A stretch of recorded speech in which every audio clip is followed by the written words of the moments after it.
जनतेच्या न्याय हक्कासाठी प्रजासत्ताक न्यूज सदैव आपल्यासोबत। ज्ञानमाता विद्यालय व ज्युनियर कॉलेजच्या ग्रंथपाल बेबी काशीनाथ ब्राह्मणे सांगळे यांचा सेवापूर्ती गौरव समारंभ संपन्न।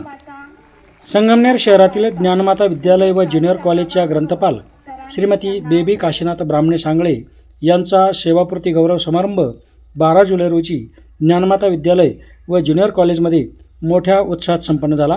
यावेळी माजी आमदार डॉक्टर सुधीर तांबे, माजी नगराध्यक्षा दुर्गाताई तांबे, ज्ञानमाता विद्यालय व ज्युनियर कॉलेजचे मुख्याध्यापक फादर फ्रान्सिस पटेकर, फादर जो गायकवाड, फादर शहाराव यांच्यासह सर्व शिक्षक वृंद व कर्मचारी, विविध मान्यवर व नातेवाईक उपस्थित होते।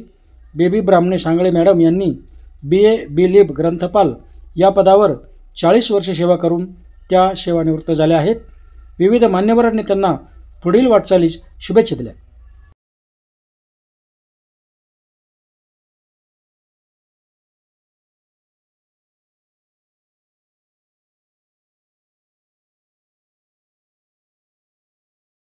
सेवापूर्तीनंतरचा निरोप इथं देत आहे।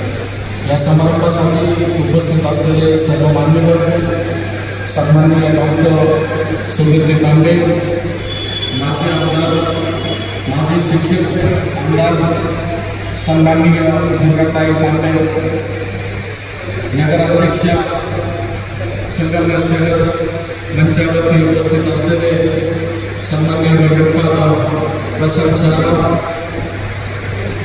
ज्ञानमाता विद्यालय ज्युनियर कॉलेजचे उपाचार्य माननीय अर्चनाताई डोंगरे, व्यवस्थित असो व्यवस्थापन करणे गेलेले आहे। ग्रंथालयाला भरपूर असं महत्त्व आहे। CBSE शाळेमध्ये जर ग्रंथालय असेल तर CBSE शाळेला परवानगी मिळत नाही। ग्रामीण भागामध्ये असून सुद्धा ज्ञानमातेमध्ये उत्कृष्ट असं ग्रंथालय PGCS मॅनेजमेंटने तयार केले आहे आणि व्यवस्थित असं ठेवण्याचं काम सर्वतोपरी सन्माननीय बेबीताई सांगळे यांनी ग्रंथपाल म्हणून ती जबाबदारी पार पाडली आहे। बरेचसे विद्यार्थी या शाळेमधून यशस्वीरित्या बाहेर जाऊन जगामध्ये त्यांनी ठसा उमटवलेला आहे आणि हे ठसा उमटवण्यासाठी विद्यार्थ्यांनी त्यांची प्रगती, त्यांचं शिक्षण, त्यांचं वाचन हे सुधारवलं असेल तर ग्रंथालयामध्ये। आज ज्ञानमाता विद्यालयाचा ग्रंथपाल म्हणून त्या सेवानिवृत्त होत असताना मोठी अशी दरी आपल्या विद्यालयामध्ये निर्माण होती आणि त्यांनी जो काम केलेला आहे, कामाचा ठसा सदैव विद्यार्थ्यांना आणि शिक्षकांना प्रेरणादायी ठरणार आहे। मी मॅडमला शुभेच्छा देत असताना एक गोष्ट सांगू शकतो की जसा तुमचा स्वभाव प्रेमळ होता, प्रेमळ राहणार आणि प्रेमळ ठेवा। शेवटी अनुभवानंतर यांची आडवण संस्था असेल, परंतु एक जीवन घडवण्याचं काम या संस्थेने केलं आहे।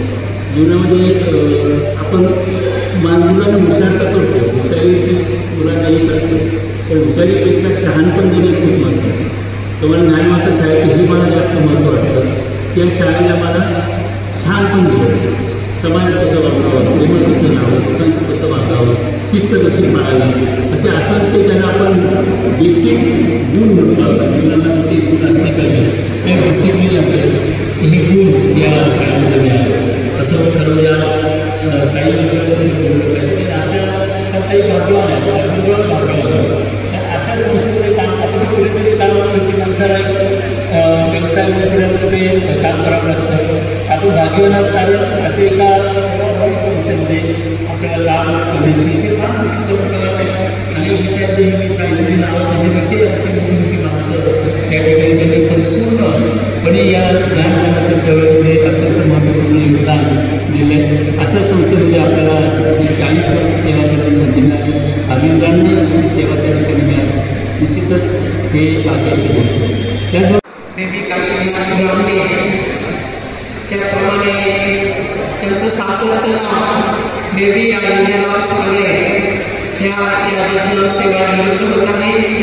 या कार्यक्रमासाठी व्यासपीठावर उपस्थित असणारे त्यांच्या शुभ हस्ते हा सत्कार होत आहे. ते प्राचार्य ज्ञानमाता विद्यालय आणि junior college father Francis Patekar, त्याचप्रमाणे आजच्या कार्यक्रमाचे अध्यक्ष प्रमुख धर्मगुरू संगमनेर धर्मग्राम फादर जोफा गायकवाड. म्हटलं तर खरं तर जे आयुष्यकाल इतक्या वर्ष अगदी माहेरपासून सासरपर्यंत जो सगळा प्रदीर्घ संपूर्ण प्रवास असतो, त्या प्रवासामधल्या अनेक आठवणी मॅडमचं मन या ठिकाणी निश्चितपणे दाखवून आलेलं आहे. त्यांचा विवाहाला सुद्धा इतके वर्ष झाले आता डॉक्टर तांबेंनी सांगितलं आणि डॉक्टर तांबे आणि सांगळे सरांची खूप मैत्री या ठिकाणी आहे. कारण डॉक्टर तांबेंचं शिक्षणसुद्धा ज्ञानमाता विद्यालयामध्ये झालं. दिवसात एकदा दोनदा तरी ते शाळेविषयी बोलत असतात.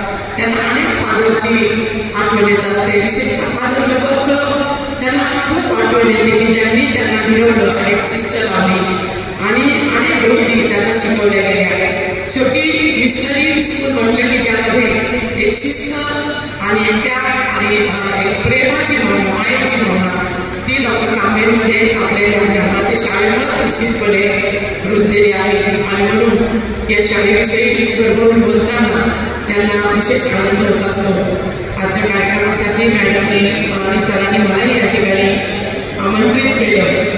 शहरातील नागरिकांच्या वतीने मी मॅडम आणि सरांना खूप चांगलं आयुष्य मिळावं म्हणून परमेश्वरच्यांनी प्रार्थना करते. धन्यवाद. जय हिंद, जय महाराष्ट्र. सांगळे सर, शेळके सर बसलेले ग्राउंडवरचे नेहमी आनंदीच असायचे. माझी जवळची स्नेही CM सांगळे सर मला दिसत आहेत, प्रभाकरची गायकवाड सर दिसत आहेत, ॲडव्होकेट सांगळे पण इथे आलेले आहेत, अनेक मान्यवर या ठिकाणी आलेले आहेत. पण सांगळे मॅडम यांनी जी काही सेवा केली ती सेवा करत असताना या ठिकाणी ज्यावेळेस एकही महिला सेवेमध्ये नव्हती त्यावेळेस काय करायचं,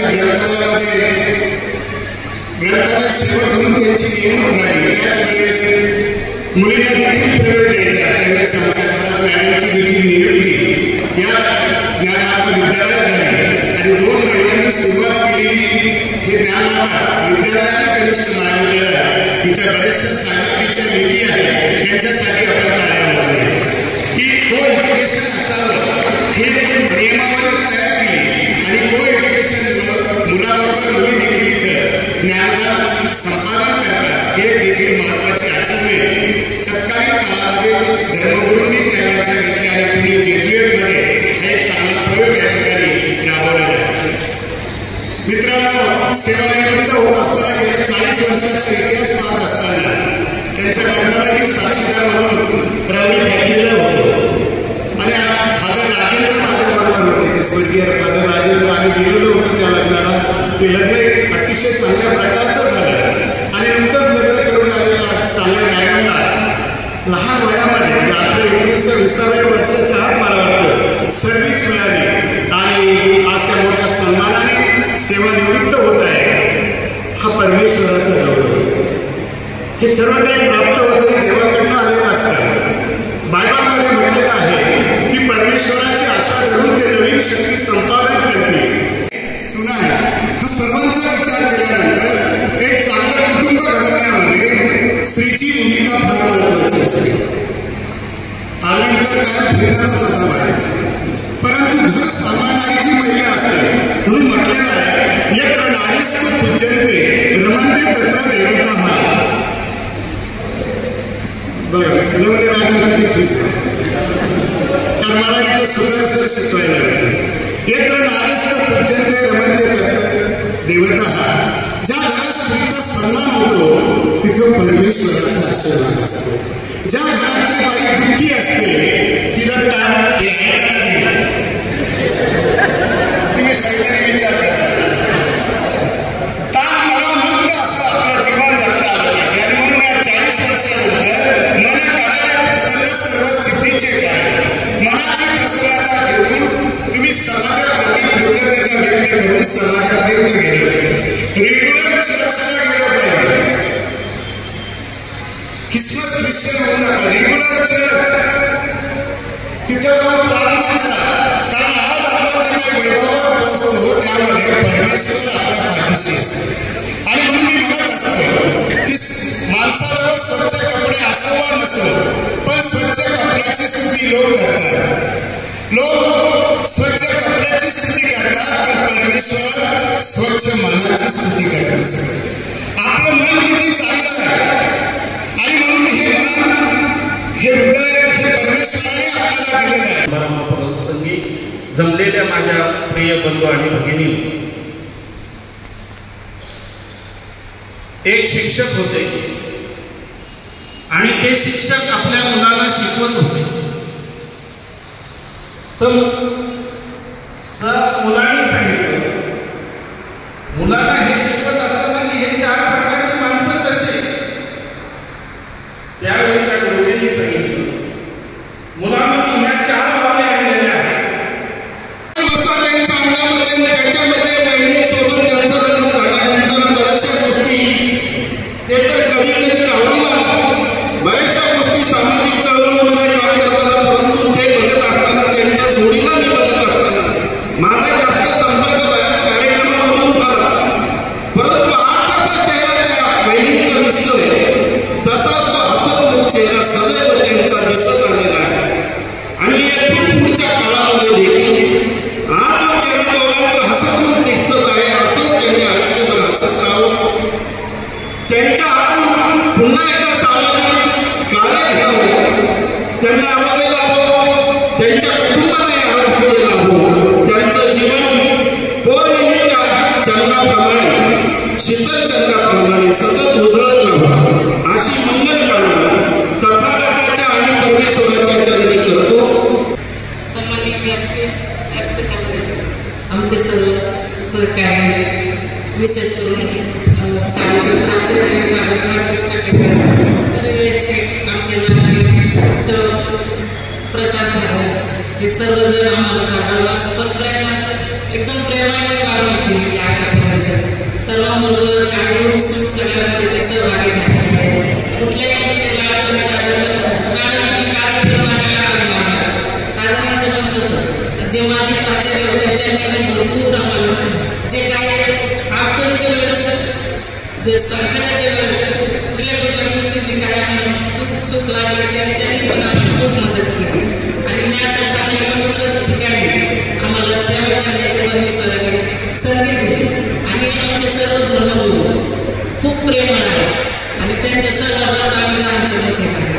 लहानपणापासून आम्हाला त्यांनी खूप आईवडिलांच्या ज्याला प्रेम द्यायला आणि त्यांच्या प्रेमाची पावती म्हणून आम्हाला असं वाटतं त्यांची सेवा आम्ही कायम करत राहावी, त्यांच्या प्रत्येक गोष्टीमध्ये आम्ही सहभागी व्हावं अशी आमची इच्छा आहे. आणि तुम्ही सर्वजण आमच्या या प्रेमापोटी इथे आला, तुमचं अमूल्य वेळ खर्च करून त्याबद्दल मी तुमचं मनापासून आभार मानते, सर्वांचे आभार मानते. आपल्या परिसरातील ताज्या घडामोडी पाहण्यासाठी आजच प्रजासत्ताक न्यूज 24ला सबस्क्राईब करा आणि 10 अपडेट तसेच लाईक अँड शेअर करायला विसरू नका. प्रजासत्ताक न्यूज सदैव आपल्यासोबत.